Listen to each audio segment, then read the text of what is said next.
जी news portal के सभी दर्शकों को मेरा बहुत बहुत नमस्कार। और अब ये क्षमा भी कहीं ना कहीं आंसू बहाने लगी है साहब इस देश की बदनीयती पर और गंदी मानसिकता पर। और ये कैंडल मार्च गवाह है कि आज हाथरस कांड को लेकर के और लोगों ने कैंडल मार्च निकाला, सर्व समाज ने उग्र प्रदर्शन किया और उन दरिंदों के लिए जल्द से जल्द और कड़ी से कड़ी सज़ा की मांग की है। आज है 1 अक्टूबर और बार है गुरुवार और दिन भर की तमाम जो खबरें हैं, तमाम जो अपडेट हैं वो लेकर के मैं आपके सामने हूँ।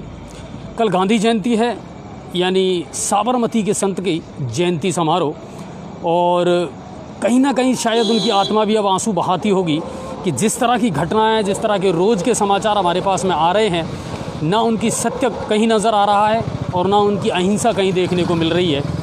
और ये बदकिस्मती है साहब इस देश की कि हम उनको मानते तो हैं पर उनकी नहीं मानते। वही बात है ना कि हम राम को तो मानते हैं, हम अल्लाह को तो मानते हैं, पर अल्लाह की नहीं मानते, पर राम की नहीं मानते। ये बदकिस्मती है साहब इस शहर की और इस देश की। लगातार ऐसी घटनाएं सामने आती जा रही हैं दोस्तों, जो कहीं ना कहीं द्रवित करती है मन को और दुखी करती है मन को। अभी कुछ देर पहले मेरे पास में एक ब्रेकिंग आई थी मलारना डूंगर थाने के भाड़ौती गांव से कि एक 5 वर्षीय बालिका के साथ में कुछ दरिंदों ने दरिंदगी की और लहूलुहान स्थिति में परिजनों से लेकर के अस्पताल पहुंचे और आरोपी मौके से फरार हो गए, जिनकी पुलिस जो है तलाश तो कर रही है, लेकिन पुलिस अभी इस मामले में कुछ भी कहने से बच रही है। और ये अभी थोड़ी देर पहले मेरे पास में ब्रेकिंग आई थी भाड़ौती से।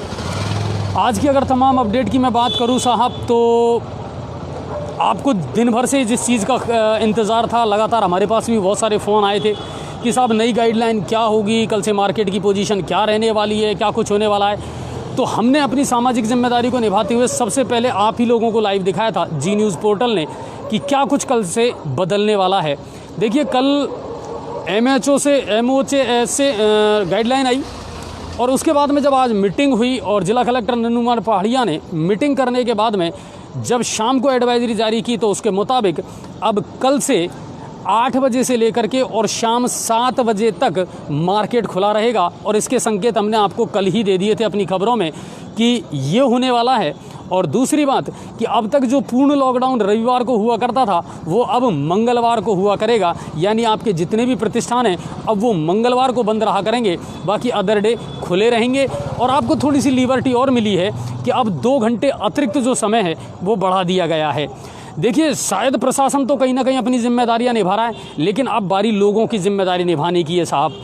सोशल डिस्टेंसिंग और मास्क इनको अपनाना ही पड़ेगा साहब, और ये संकल्प आप लोगों को लेना ही पड़ेगा कि आवश्यक होने पर ही हम बाज़ार जाएं, आवश्यक होने पर ही हम घर से बाहर निकलें, वरना अपने घरों में रहें। क्योंकि ये एक ऐसा दौर चल रहा है जब कोरोना अपने उरूज पर है और कहीं ना कहीं सर्दी का मौसम जो है वो इसमें इजाफा कर रहा है। तो इस चीज़ का ख्याल कहीं ना कहीं आम जन को भी करना पड़ेगा, आम लोगों को भी करना पड़ेगा, और प्रशासन का सहयोग भी अब आम लोगों को करना पड़ेगा। तो ये बड़ी बात है। अब चलते हैं खबरों की तरफ कि क्या कुछ घटित हुआ सवाई माधोपुर या करौली ज़िले में साहब। तो चलिए अब मैं आपको अपडेट दे देता हूँ। करौली से अभी शाम होते होते हमारे पास में एक ब्रेकिंग आई थी कि चंबल नदी में डूबने से एक युवक की मौत हुई है। करणपुर क्षेत्र में गोटा घाट चंबल नदी की ये घटना है और मृतक पतिराम मीना कमोखरी का रहने वाला था। और करणपुर पुलिस मौके पर पहुंच चुकी है और शव को कब्जे में ले लिया है। ये करौली से एक सूचना हमारे पास में आ जाई थी। अब सवाई माधोपुर की क्या खबरें हैं आज की, वो मैं आपको बता देता हूं। रणथंभौर में नए पर्यटन का आज से आगाज हो चुका है। ये कल हमने आपको खबर बता दी थी कि आज 1 अक्टूबर है और 1 अक्टूबर से रणथंभौर पर्यटन क्षेत्र जो है उसको खोल दिया जाएगा। पर्यटकों का स्वागत बड़े तरीके से आज किया गया। पर्यटकों की थर्मल स्क्रीनिंग और सैनिटाइज भी उनको किया गया। और आज पहली पारी में 13 और 1 कैंटर जो है वो पर्यटकों के लिए भेजे गए, यानी उन्होंने अपनी सर्विस आज से प्रोवाइड करवा दी है। तो कुल मिलाकर के रणथंभौर पर्यटक स्थल को खोल दिया गया है अब पर्यटकों के लिए।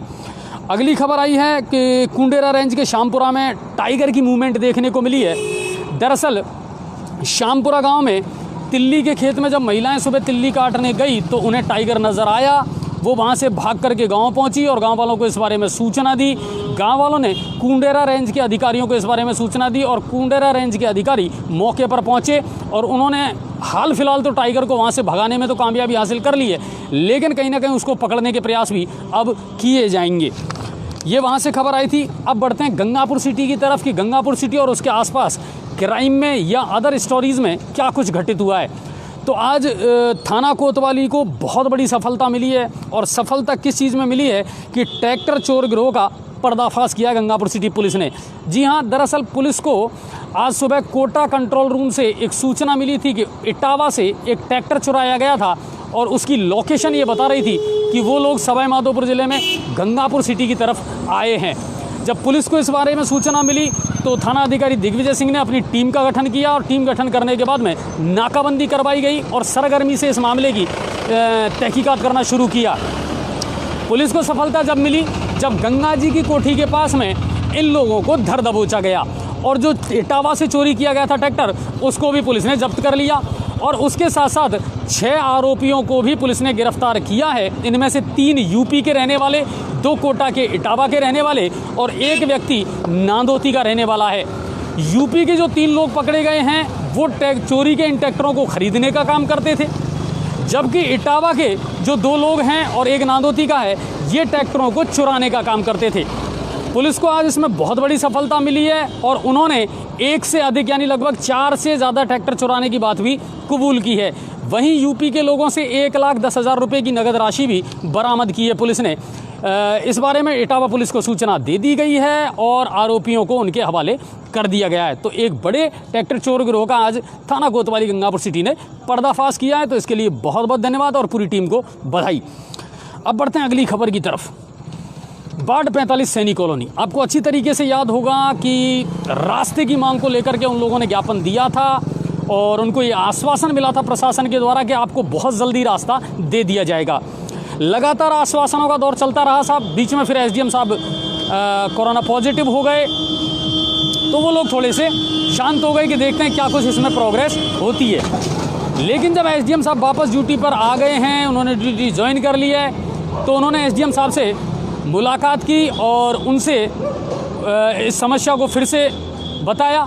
एसडीएम साहब ने आश्वासन दिया था और उन्हें 4:30 बजे मीटिंग का एक टाइम दिया था कल, लेकिन बड़े अफसोस की बात है कि उनके पहुंचने से पहले ही मीटिंग कर ली गई थी, और उन लोगों को ये आश्वासन दिया गया है कि पहले रेलवे का काम चलेगा और उसके बाद अगर संभव हुआ तो आप लोगों को रास्ता दे दिया जाएगा।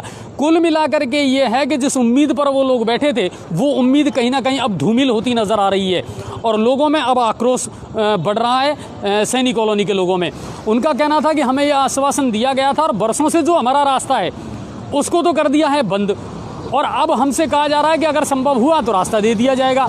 तो ये कौन सा जवाब हुआ? दूसरी बात, जब मीटिंग में हमको बुलाया ही नहीं गया, हमसे पहले ही मीटिंग कर ली गई, तो फिर ये निर्णय प्रशासन ने कैसे कर लिया? हकीकत बात यह है कि उन लोगों के सामने सबसे विकट समस्या ये है कि साहब उनकी बाइक निकलने का रास्ता तक अब बंद हो चुका है, और आप बरसों से चले आ रहे किसी रास्ते को बंद कर दें या आप एक तरफा निर्णय कर लें, ये प्रशासन को शोभा नहीं देता। और उन लोगों की इस पीड़ा को प्रशासन को समझना चाहिए कहीं ना कहीं, और उन लोगों के लिए एक वैकल्पिक रास्ते की व्यवस्था जल्द से जल्द प्रशासन को करनी चाहिए। चलिए अब बढ़ते हैं अगली खबर की तरफ, और ये भी शहर के लोगों के लिए बड़ी दुख वाली खबर है साहब। सीवरेज योजना का और अमृत योजना का जो काम इन दिनों गंगापुर सिटी में चल रहा है, वो समझ में ये नहीं आ रहा साहब कि वो काम किस ढंग से किया जा रहा है। बहुत आनन फानन में, बहुत जल्दबाजी में, लोगों की परेशानी को देखते हुए तहसील से लेकर के ट्रक यूनियन तक का जो सीवरेज का काम है उसको पूरा कर लिया गया, और उसके बाद में उस रास्ते को पाट दिया गया। बहुत अच्छा किया साहब आपने कि वो रास्ता खोल दिया, लेकिन क्या आपने कभी उस रास्ते पर जाकर के देखा है कि जिस सड़क का अब निर्माण किया गया है उसमें कितनी बढ़िया क्वालिटी का आपने ध्यान रखा है? दूसरी बात, सीवरेज के बहुत सारे चैम्बर पूरे शहर में ऐसे हैं साहब जिनकी ऊंचाई देखोगे आप तो ताज्जुब कर जाओगे कि अब इनसे होकर के वाहन कैसे गुजरेंगे, और वो सीधा सीधा दुर्घटनाओं को निमंत्रण दे रहे हैं। तो कौन सी शर्तों का पालन किया गया? और सबसे बड़ा अफसोस तो मुझे वहाँ के रहने वाले लोगों पर होता है कि जब उनके सामने इस सड़क का निर्माण हुआ और जब इस तरह की सीवरेज के ऊंचे चैम्बर डाले गए तो उन लोगों ने इसका विरोध क्यों नहीं किया। आज ये चैम्बर जो हैं वो कहीं ना कहीं सबसे बड़ी दुर्घटना का कारण बन चुके हैं। शहर में कई ऐसे जगह हैं जहाँ या तो चैम्बर बहुत नीचा चला गया है या चैम्बर बहुत ज़्यादा ऊंचाई पर है। तो इसका ध्यान रखना चाहिए। दूसरी बात कि जो सड़क बेहतरीन क्वालिटी के साथ पहले बनी हुई थी उसको तो आपने खोद दिया, लेकिन अब उसके बाद जिस सड़क का आपने निर्माण किया है, मैं पूरे दावे के साथ ये कह सकता हूँ साहब कि ये सड़क 1 साल भी नहीं चल पाएगी और इसमें से गिट्टियाँ भी निकलेंगी और ये पूरी सड़क जो है वो टूटेगी। तो आपने किस प्रकार की क्वालिटी का ध्यान रखा है और इस तरह का काम अगर आपने किया है तो सीधी सी बात है कि कहीं ना कहीं आपने लोगों की आंखों में धूल झोंकने का काम किया है। बात करें अमृत योजना की, जगह जगह गड्ढे खोद करके आपने छोड़ दिए, पाइपलाइन डाल दी, लेकिन पेच वर्क नहीं किया जा रहा है। वार्ड नंबर 5 गुजर मोहल्ला जो है वहाँ से आज हमारे पास में वीडियो आए थे। इसके अलावा बहुत सारी ऐसी कॉलोनियाँ हैं साहब जिनमें आप देवी कॉलोनी में चले जाइए सालोदा मोड़ पर, वहाँ भी ऐसा ही किया गया है। अमृत योजना की पाइपलाइन डालने के बाद में मिट्टी से उसको भर दिया गया है, बाकी उसका कोई परमानेंट काम नहीं किया गया है। आप सिंधी कॉलोनी में चले जाइए, सिंधी कॉलोनी की भी कंडीशन ये है कि पाइपलाइन डालने के बाद सिर्फ मिट्टी से उसको ढक दिया गया है, बाकी उस पर कोई पेचवर्क नहीं किया गया है। तो कुल मिलाकर के ये है साहब कि अमृत योजना का और सीवरेज योजना का जो काम है उसमें सबसे ज़्यादा लीपापोती की गई है और सबसे ज़्यादा लापरवाही की गई है और प्रशासन को इस बारे में ध्यान देना चाहिए। हमारी रिक्वेस्ट है एडीएम महोदय से और एसडीएम महोदय से कि सर प्लीज़, जब आपने पहले मॉनिटरिंग की है तो एक बार फिर से इस काम की मॉनिटरिंग कीजिए और जहां आपको लापरवाही और कोताही नज़र आ रही है प्लीज़ आप इसकी मॉनिटरिंग करें और उन लोगों के खिलाफ एक्शन ज़रूर लें। चलिए अब बढ़ते हैं अगली खबर की तरफ जो अलग अलग हमारे पत्रकारों ने भेजी है। आज एक और चौंकाने वाली खबर आई साहब, और वो खबर आई नांदोती से। करौली के नांदोती से एक चौंकाने वाली खबर ये आई, सनसनीखेज खबर कि एक सरकारी डॉक्टर की लाश मिली एक गाड़ी में। दरअसल गोठड़ा बलदेवपुरा सड़क मार्ग पर आज एक गाड़ी में एक डॉक्टर के शव के मिलने की सूचना आई। सूचना के बाद तुरंत पुलिस को सूचना दी गई और आला अधिकारियों को सूचित किया गया वहाँ के सरपंच महोदय के द्वारा, और तुरंत वहाँ पर जो टोडा भीम के व्रत अधिकारी हैं कमल राम जी वो पहुँचे और जो वहाँ के CMHO हैं वो भी वहाँ पहुँचे हैं। मौके पर पुलिस भी पहुँची है, थाना अधिकारी राम खिलाड़ी जी हैं नांदोती के वो भी पहुँचे हैं। दरअसल जो डॉक्टर है वो बलदेवपुरा के रहने वाले थे और इस समय वर्तमान में वो राजकीय अस्पताल हिंडौन में कार्यरत थे और नाम था महेश मीणा। बताया जा रहा है कि साहब कल सरकारी आवास में वो वहाँ रहते थे अपने परिवार के साथ और कल गांव आने के लिए वो निकले थे और सुबह सड़क के किनारे एक सुनसान जगह पर उनका शव गाड़ी में आगे ड्राइविंग सीट पर पड़ा हुआ मिला। पुलिस ने जब गहराई से इसकी जांच की तो डॉक्टर साहब के हाथ में कैनुला भी लगा, उस नशे के इंजेक्शन और सिरेंज भी मिले हैं। अब मामला हत्या का है, आत्महत्या का है, ये पुलिस जांच का विषय जरूर है, लेकिन डॉक्टर के भाई ने यानी मृतक के भाई ने हत्या की आशंका जताते हुए FIR दर्ज करवाई है और पुलिस ने सबका पोस्टमार्टम करवा करके शव परिजनों के सुपर्द कर दिया है। तो एक दुखद घटना हुई है कि एक डॉक्टर जो है वो मृत पाए गए थे आज सुबह। ये नांदोती की खबर थी और नांदोती से ही अगली खबर थी। आदिवासी मीणा महासभा द्वारा आज हाथरस कांड को लेकर के नारसिंह सलावत के नेतृत्व में प्रदर्शन किया गया और आरोपियों को जल्द से जल्द गिरफ्तार करके कड़ी से कड़ी सजा देने की मांग की गई और ये कहा गया कि साहब इनको फांसी पर चढ़ा दो। गंगापुर सिटी में भी अभी जैसा हमने लाइव की शुरुआत में आपको दिखाया था, एक उग्र कैंडल मार्च निकाला गया था शाम को। योगी सरकार के मुर्दाबाद के नारे लगाए गए थे और सर्व समाज ने मनीषा के लिए इंसाफ की मांग की थी, इंसाफ की गुहार लगाई थी। लेकिन साहब ये मामले कहीं से भी रुकने का नाम नहीं ले रहे हैं। चाहे 12 की बात कर लें आप, आज विश्वकर्मा में भी जयपुर विश्वकर्मा से भी एक खबर आई थी कि एक विवाहिता के साथ सामूहिक दुष्कर्म किया गया है। 1 घंटे पहले भी एक सूचना आई थी सीकर की कि साहब वहाँ भी एक सामूहिक दुष्कर्म की घटना घटित हुई है। कुल मिलाकर के ये है कि इस तरह की घटनाएं जो हैं वो कैंडल मार्च से नहीं मिटने वाली। अब तो कहीं ना कहीं जिस तरह पहले गाड़ियां पलटी गई हैं उसी तरह अब गाड़ियां जो हैं वो पलटानी पड़ेंगी साहब, क्योंकि ऑन स्पॉट अब सज़ा बनती है ऐसे लोगों के लिए। जैसे यूपी सरकार ने अभी एक कानून बनाया था और कहीं ना कहीं वो बड़ा शानदार लगा साहब हमको कि अगर कोई अश्लील हरकत करता है या इस तरह की कोई हरकत करता है तो उसके पूरे पोस्टर शहर में चस्पा कर दिए जाएं, लगा दिए जाएं। कुल मिलाकर के ये है कि शायद ऐसे मरे ना मरें पर कम से कम शर्मिंदगी से भी अगर ये लोग मर जाएं तो ज़्यादा बेटर है साहब, क्योंकि इस तरह की जो घटनाएं हैं ये थमने का नाम नहीं ले रही है। और भाड़ौती में भी मैंने अभी आपको बताया था एक 5 वर्षीय बालिका के साथ दुष्कर्म की घटना हुई है। और गंगापुर सिटी से अभी एक हमारे पास में खबर आई है कि रिया हॉस्पिटल के पास में एक सड़क दुर्घटना हुई है जिसमें एक बाइक सवार ने एक वृद्ध को टक्कर मारी है और गंभीर स्थिति में उनको राजकीय अस्पताल में अभी भर्ती करवाया गया है। अब कई ऐसे मामले हैं जो मैं मुद्दों की बात आप लोगों से और प्रशासन के साथ में करना चाहूँगा। सबसे बड़ी बात यह है कि साहब प्रशासन इन दिनों कई मामलों में बिल्कुल मूक दर्शक बन करके बैठा है और चुप्पी साधे बैठा है। कारण क्या है ये हमारी समझ में नहीं आ रहा है। चाहे सफाई का मामला हो, चाहे आवारा गौवंश का मामला हो। अभी कुछ देर पहले सत्संग भवन के पास में एक गौवंश को किसी ने टक्कर मार दी और गंभीर स्थिति में लोगों ने उसका इलाज वगैरह भी करवाया जैसे तैसे करके और रिक्शे में डाल करके उसको गोपाल गौशाला दशहरा मैदान लाया गया।